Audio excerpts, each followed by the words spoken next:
guys, what's up? Welcome back to my channel, that is Sakshi11.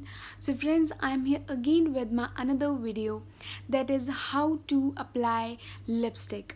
तो friends, मैंने अपने last video में बताया था कि आप रेड कलर की लिपस्टिक किस तरीके से अपने लिप्स पे अप्लाई कर सकते हैं। आज मैं आपको बताने वाली हूँ कि आप न्यूड लिपस्टिक को किस तरीके से अपने लिप्स पे अप्लाई करें जिससे वो बहुत ही ज़्यादा नेचुरल और लॉन्ग लास्टिंग दिखे। तो फर्स्ट ऑफ ऑल, जिसने भी मेरे चैनल को सब्सक्राइब नहीं किया है प्लीज़ सब्सक्राइब कर लीजिए, बेल बटन को प्रेस करना बिल्कुल ना भूलें, और अगर वीडियो आपको अच्छी लगे तो लाइक और कमेंट ज़रूर करें। और अगर आप मुझसे डायरेक्टली कनेक्ट करना चाहते हैं तो इंस्टाग्राम पे मुझे फॉलो भी कर सकते हैं और डीएम करके मुझे कोई भी सजेशन भी दे सकते हैं। मेरी इंस्टाग्राम आईडी है sakshi11sing12। So let's get started.